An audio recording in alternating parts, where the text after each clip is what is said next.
Pathian le khabuthiang lim chiarin ngai tha ang Psalm number za somni pani na chang khata changa chang li hi kan chiarange lalpa ina ikalang u kanne na anti lai khan kaloma o Jerusalem ukul kongkhar chunga kan ke te chu adin ta khi Jerusalem khupui bit anga rem chu lalpa ming fakturin chu ta chuan nam te chu an chho thin lalpa nam te chu Israel ho ne na thu riat tir na atan mun khata kan siar le ange Psalm number som riat palina chang ni atangin chang sari zo hian kanun na hian lalpa biak in hung chung kot lai chu anga em ani ya chau pha hiala kathin lungle kati sa hi pathian nung ne na chuan na au chuaka ani chongjong in amuwa vamurin atan bu amuboka ano da na turin o sipai ho telalpa kalalle ka pathian chu imai cham te ngei chuani I ina te chuan enga thole nang chuan fak fowang che nang ma chakna nei mi chu enga thole athin lunga zai on panna lam lian te chu tra na ruam chuan zo in tuina na te an siam thina ani ruwa tui tamasa te chuan malsom na ina khu thin chakna atangin chakle zual na an kal thina zai ona pathian ma chuan an in lan theu thin atu thiang lim kan siar te lalpan kan zatan malmin som sakro se amen pathian ne na tung trai na kan nei ange Jungnung ber khongai tu kan pathian van ro puimi imal som na ro pui tak mai kan dongin kan changa helai tanga iming chan chin tha chisuak turata na nang mana ibel ruat le iser sante kum sang ka jakwa som sari palia nang man iphuna te chuan hun har satak tak tele musit le endong te tuarin kum som ngalai mai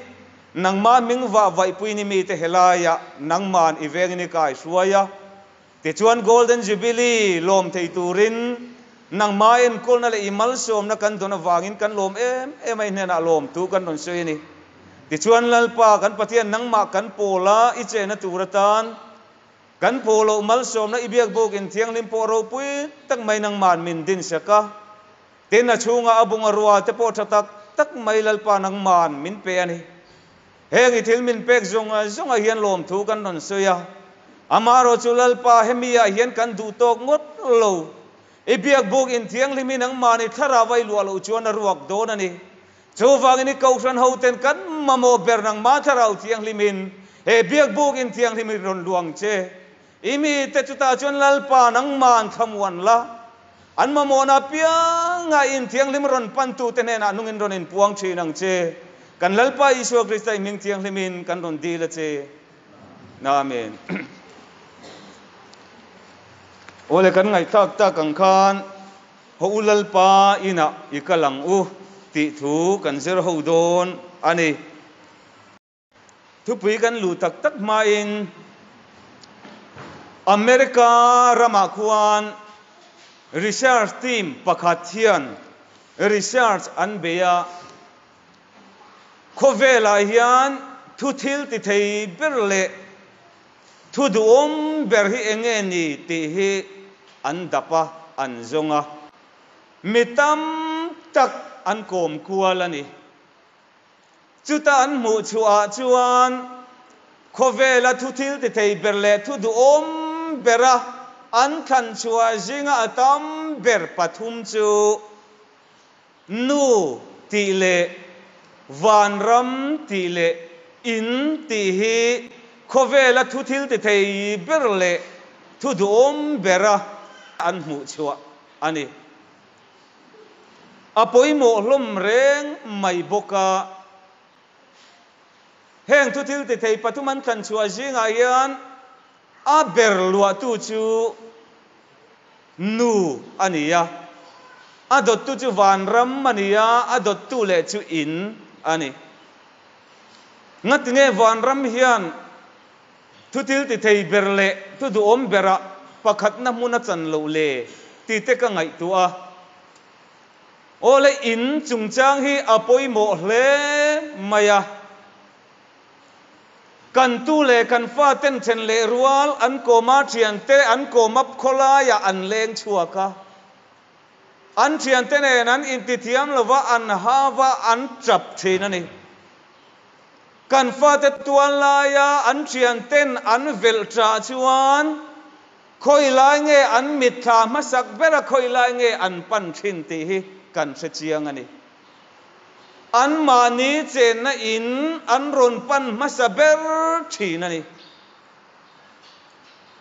abul vela khan in ro puile in tha tak tak nuam tak tak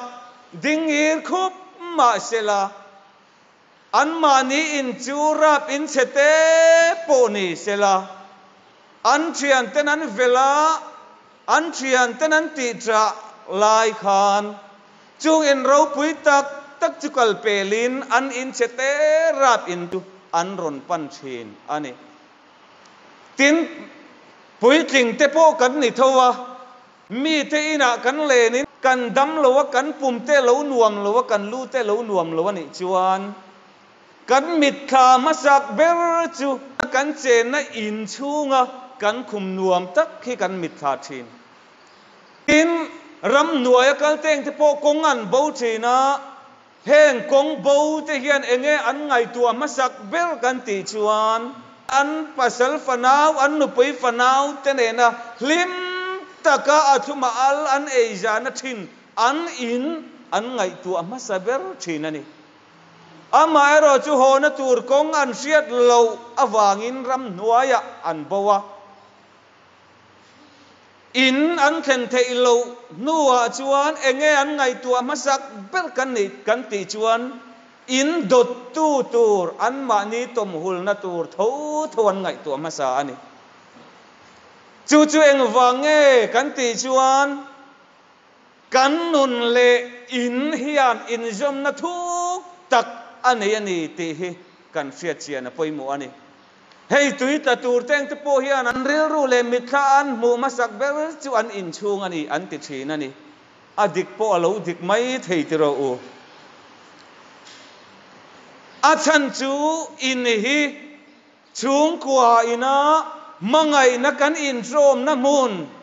thin rim le lungoi lo na po kan in trom na mun cho me tha ber atanga a che ber theng kan ei ja na mun mangai na kanin tuam hlom na mun ania wangin chu kan che na in chu kan thalela kan ngaya mun danga pom thin mai la kan dam lo chang te kan lungoi lo chang te a kan ril ru le kan mitha ina aswang tua thin chu kan che na in hi ani chu he khovela kan om chunga mi hring nun le kan in kung kai na ani ole chu kan soi chiam du na chan chu i tharau nun le pathian biak in hian eng tiang taka thukin nge in kung kai na anei vele ti hi ma ni theu kan in zo apoi mo hle in ka sia ani he biak bugin chunga hian pathian chung kwa ami khan a ming putura arwa te hian mangai na kan chen za a kan lungoi lo na tele kan thin rim na te po kan in trom za thina pathian mangai na in kan in tuam hlom thina ni he pathian biak ina hian tro cho wangin kan tharau lam nun le he pathian biak in hian in kung kai na in zom na nget tak mai ani te kan siat kadu khop mai ole ring tunun le pathian biak in kung kai na nget tak nei bible mi te chan chin voinia hian han seilan kadua chung zinga ka ngai poimo le ka da san em mai pakhat chu lal davida hiani davida chu pathianin samuel ne na israel telalatan siak thi turin atia Davida hian lal ni atum lo renga pathian nen apo voi khat ma de lo Israel ni hi adu than na po ani bok lo ani amai ro chunga tinga Israel lal ne tora ta pathianin siak thi tura aruat lat le achan chu Davida nuna hian Davida ring tunun le pathian biak in hian in zum na le in kum kai na het tak aneya tin chu chau chuani lova lal Davida chu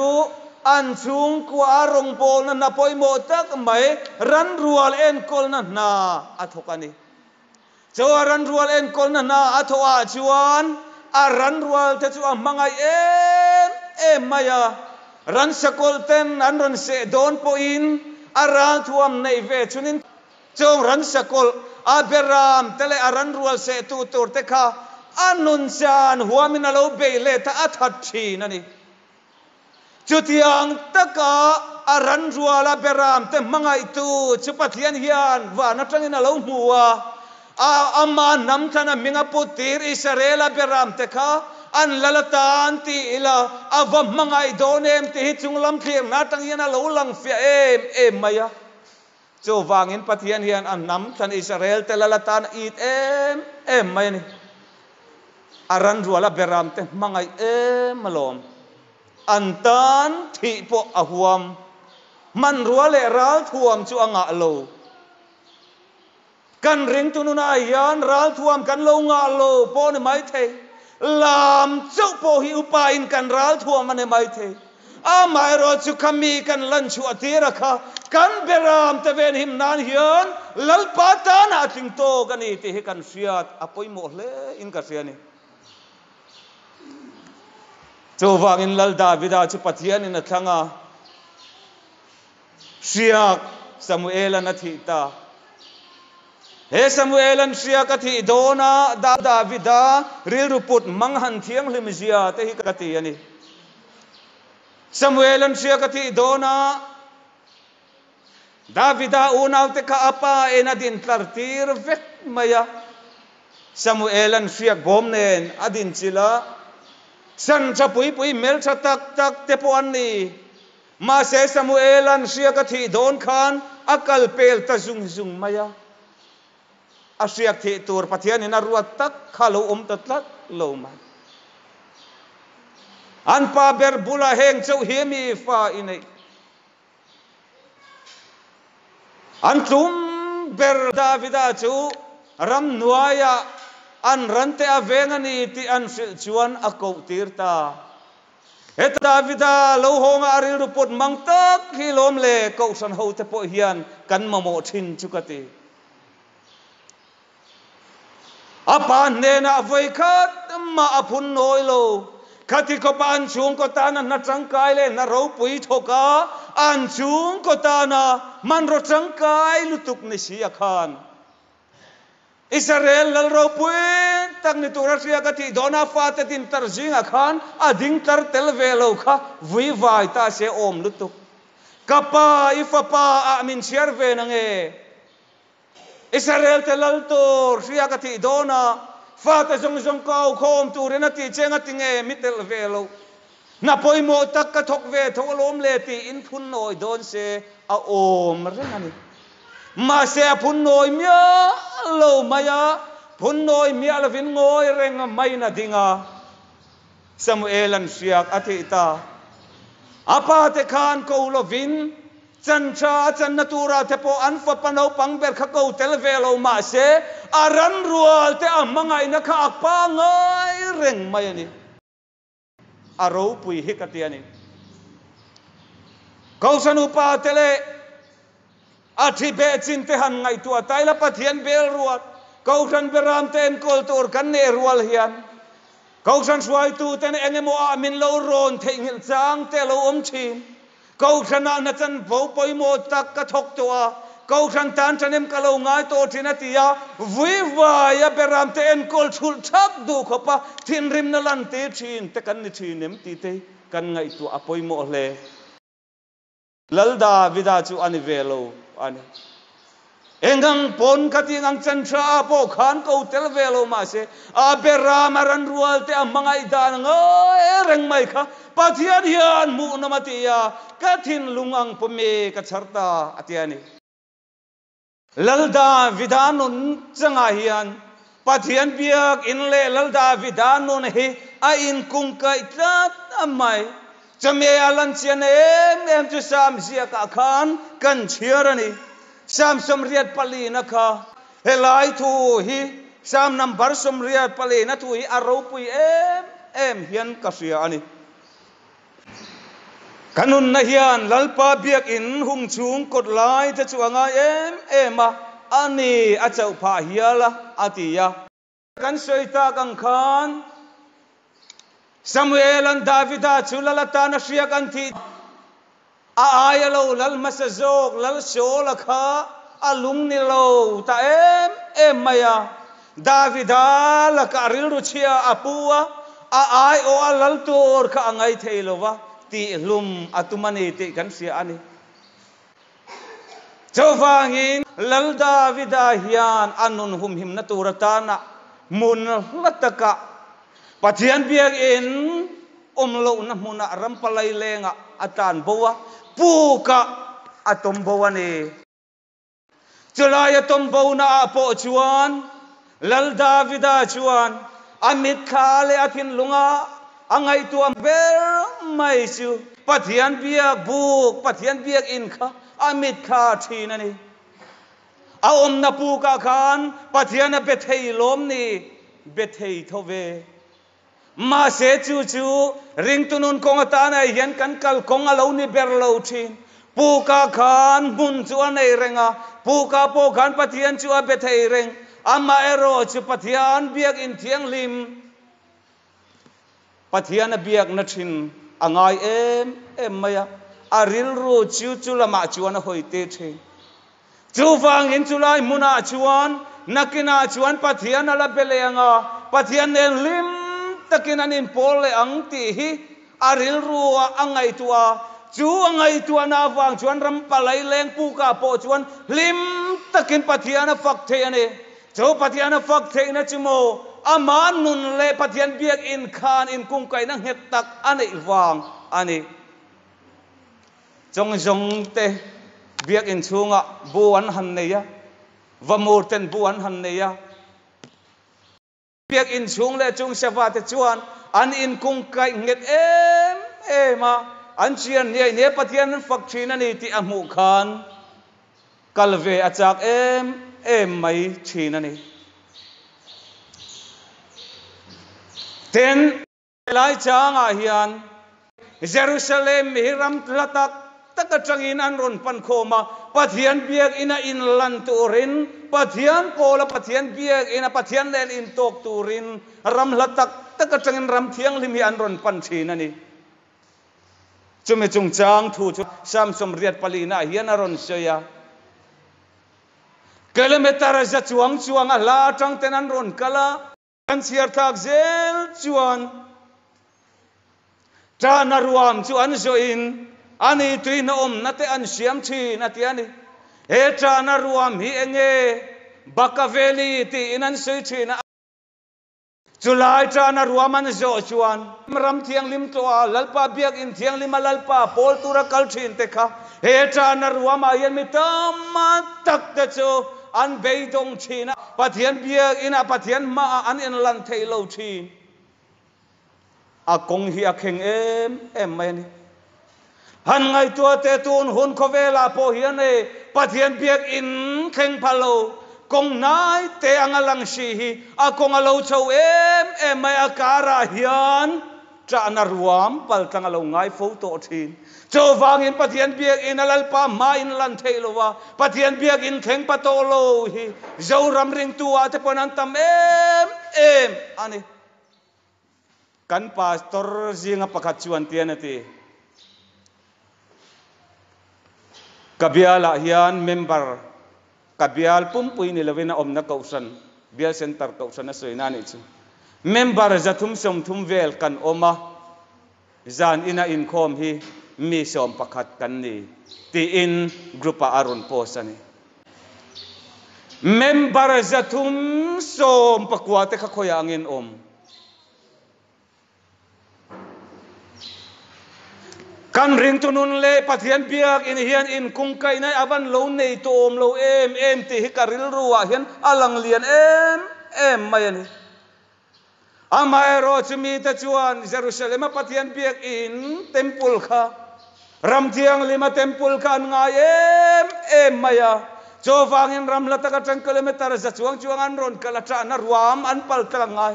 amai ro chu tra na ruam an zo chuan tui na om na te an siam chin tia atia he tui na om te hi fawang ruwa tui ron tla ina tui in tura ron siam chua soina ania chumi paltang te chuan an ha na zong te ram thiang lim pan nakal kong an chau na zong te tire turin tui na chuan in china ti chuan ha lo le an taksha chau lutuk tur te alo chak thara ram thiang lima pathian ne na an in lan theu chin helaya sam ziak tu hian asoi zinga poimo le afak em pakhat eng thol na aron sei chu athin lunga zion pan na lam lian te oma chuati ring tu teng te hian mani theu in ngai tu ata ila I thin lunga khan pathian biak in na pan na kal kong a om ve em ti kan in ngai tu avan poimo te reng em amai ro chu an thin lunga Zion pan na lam lian te oma chu he pathian tu hian an enga thol tin anavan nei zia hi asoi chua kane achan chu pathian biak in hi pathian in puan na thinani ti hi bible mun tam taka aron ziak langa hani chungchang thuwa khan kan mu hani chu el kananu pui ani kan sia a el kana chuan nu pui pan ni aneya pakhat chu penini ania pakhat le chu hani ani a chung pui nu jo khani hian fa nei thei lo ching ta tlat maya penini chuan fa te anei chowangin penini chuan hani chu a el sena a musit thin ani hani chu ril ru na em a cho te po ei thei lo wa a trap ru thin ani hani hi apasalel kana hian enga nge ma ilunga ile fa som te ai chuan kei po hi tan kal hu jok lo vem ni ati hian ani apasal khan amai ro chumo helaya pathian mi tele mo pathian biak in kung kai tat tenuna pathian in puan thin na hi aro pi kati haninuna po hian a theng chiang ani hani chuan ti ngai na dang thot asiat tolo wangin ati ngai na asiat om chuna chu pathian biak ina pathian awa fa dil kha ati thei om chuna ni helaya hian asia ka khan kan muwa hanina pathian biak in atlo na kong inkar hi ahla angreng khop mai ramathiam zofim atangin silo a pathian beturin akal thin asia kan chiar chuan chuchuk eng tiari kal nge dar ka rukzet kalani dar ka rukzet kal turin silo pathian biak in pathian ma in lan turin hian biak in apan thin ani achan chu amanun le pathian biak in khan a in zom tat awangin chulai pathian biak in a cheng pathian tok turin pathian biak in akal thin ani te chuan pathian biak in akala pathian ne na fa adil thin amai ro chu po mi in an si ang ti alawa wangin bungui phunin ari lovin pathian ne na fa adil thin ani chuta chia chuan puithiam elea chuan alo muwa mei chezuru yamoti so mei chezuru lo phun ve chu atia avakala vasil haw ani hani chuan ti hian atiani ibo inu hi beliala fanu a pulul suang che ti in zuru yani lo zia asoya fa kanai thei silo wa chu wangin pathian ne na fa dilin kamang an na te ka thenani ti in hani chuan an han thenta chulaya tak chuan puithiam elia chuan ti hian ati ya thamuang takin kal ro khai Israel te pathian chuan ithil dil chu pe che ro she ti in puitiam elia chuan hani chu mal alo som ta ani chulaya kan sei du em na chan chu lai pathian biak in hanina abei sei em ama nun ne na in kung kai tat pathian biak in a chuan fa adil kha pathian in alo ngai tha a te chuan pathian chuan ami than elia kal tang chuan mal alo soma hani chuan fa alo nei ve theita chu wangin tu nge a hrin kan ti chuan zol nei zinga zol nei ro pui em zol nei Samuela alo hring ta ni pathian min chu fakinom ro se pathian biak in le kan ring tunun hi a in zom tata pathian kan lat lo chuan imamo kha pathian ne na dil ro he pathian biak bo gena yan pathian chuan a ro pui zia la thil ti thei zia chu ain puang lang thinang chu poimo em mai ni lal Hezekiah teng te kha kan sia bisi jasari som pangale zaruk somriat paruk inkara judalal pathian tri em tuani pathian a tri em a anun le pathian biak in temple kha a in ngeng tak pathian tu pek angai poimo em a pathian in ka ina ai turom theinan so in so ma pakachu ka ina in la turani te he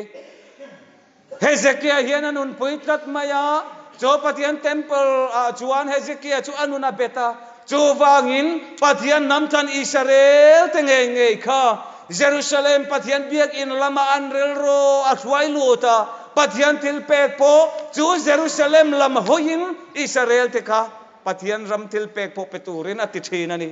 chu wangin chung pathian ram til pek so ma pakhat da na turin temple chuan asan pa ngatin store room asiam tirani chotiang ko pathian lamaril rutik po pathian biak in le amanun in ngeng tathi pathian hian lo en san ngai reng lo athidona Hezekiah chu athidona na em a serious le to mai ni chu wangin amoza fa pa zol nei Isaiah ne na avakala ti hian avati I chung te dan tur ko sak dan tur rel felro dam chuak lovin I thing nei don sia ti in Isaiah khan akhil tlang rot mai ni chu thua riat meu chuan Hezekiah kha banglam hoina leta pathian ne na voi ni voi thuma tong trai lo voi khat chia atong trai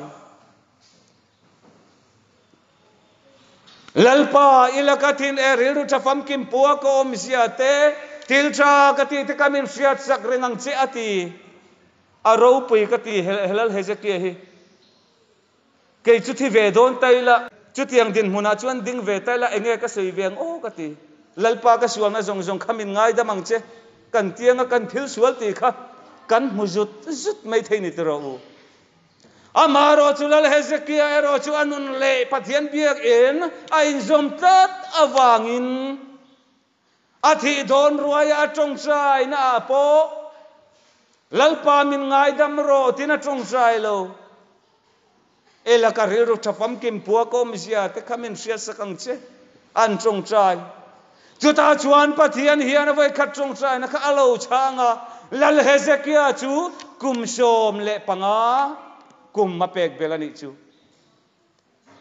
ne kan soi du na chan kan ti chuan pathian biak in le I ring tunun khamo a in zoma tata trana ruam po paltanga pathian biak in I lo theng thi na ni chuan chulai mun nge ya chuan pathian in khamuan na le pathian pol na I donga I charanga chu itan le I chung ko tan alo poimo em ani te kan siat apoimo ani amaro chu engat nge pathian biak in khom te kan pe lo em thin na chan hi a chan chu mo helaya cheng pathian biak in a cheng pathian a hi kan lo khelo em atin ni kan lo mu chiang lo em atin ni tum khat chu luya hian thian ho hian picnica chung jinga chuan me chete rol hi tuya atla ta lo mai tuilian khana len thata mai tu ma khan an chan ngam si lo cho ta chuan le an mel fiat po ni lo chulai lo om ve pakhat tlangwal chuan cho mei cheta amo chuan tuya chuan a zuang lu ta tha a zu chan chuak ta vào kama anup chuaka cho mei chia cho la vina khura atrap zoi cho ta chuan le a chan chuak tu tlangwal kha an han ena a thin lung zong ka chu tlangwala chuan a in ngat tatlat thi po lau lo wa ma nun chan chuak tu kha amua an en khan a thin lunga acham tatlat ma a minga zo ta khoi om nge ani azot ma se chu tlangwal chu eng ma soi lovin akal bo le ta dai mai ni cho mei chia chuan toya ata ka chan chu atang khana ril ru zong a chu tlangwal ringot mai chu om to medang angai tu thei to lo trum ka chu la tu ran nei na hian kho pakhat an to a cho khwa an to na chuan an vi si an bia a an ko tlam suai tu khen in an dila ti chuan vi si chuan ruam man na siam pui cho mei chia chu le theng tu ra an ti na mona chuan an va huai an va kal ma se a khen na tur kha in che ve te mai kha alo ni sia khen a chak lo em mai so tiak in che dewa min khen tir bi ka tia a lungoi lo a phun na sa khop mai te chuan le in chunga chuan an han lo ta in chunga chuan nu upalam to hian ei ronga lo bol ve khap maya an tap te an in chung teng te kha bung ro pu yo om lo cho me tha siam tur po an nei lo cho me chia chuan an en kwal vel china khena se em mai a thian te laka po chuan a lung oi lova cho kho tang suai tu bula po chuan a lung oi lova thin rim ol mai ni hetiang in che deu cho me po mang le lo min khen tir chu atiani amai ro chu le tai lama lo ni chia mai chuan cho eu don nai lama chuan an kongka khale alo in hong ri ta rek mai an han en chu le aril ru zonga alo ve thin tuya tak dona alo ama chan chuak tu tlangwal nge mai chu kongka chuan a ron luta kanu cho e pe to em cho ta mei chia an mu chuan alo kha chiang to lo amai ro chu mei chia chuan tu nge ni a chiang ta em mai kanu ani ti an ko le ngal chuan hei an in ani ti an khia chia mai chuan mo mei chia chuan a ma thil thir dan zong kha a thak mak mai ani hei ka mamin mangai to anun po chan huama ka thi ai po thi huama min chan chuak tu in alo ni mo atia chu wangin chula in a cham len chu chak ta em mai ani an ho don po chuanin chu in chu a san hon san na se em mai a abul loka chuan building in sa pui lian pui om ma se chum chuan an mitala to lo amit la tu berle athin lunglu atu ber mai chu a mangai beranun chan chuak tu tur te che na in chete mai chu amit la tu berle aril ru atu ber chuan chu kan sei du na chan chu he in hitu in nge kan ti chuan van lal thu theng kal sana cross ati ko biala chatuan nun kan nei theina tur min tor sak to kan pathian in ania mangai tu in ania wangin he in hering tu ta chuan kan ngai na don lo me ti kan in ngai tu avan poi mo em he in aya in ro pui jo khi khovela lo chu wangin ho ring to te ko san ho te har chua kila ten khati da nanga kanin khom te ban san mai lovin he in hi he biak bu ke pathian chen na ania wangin ho pathian tri le pathian mangai na nen he in thiang limi e pan thi nang u ho lalpa ina ikal thi nang u ati thiang lim kan soite lalpan kan zatan malni som sakro se amen.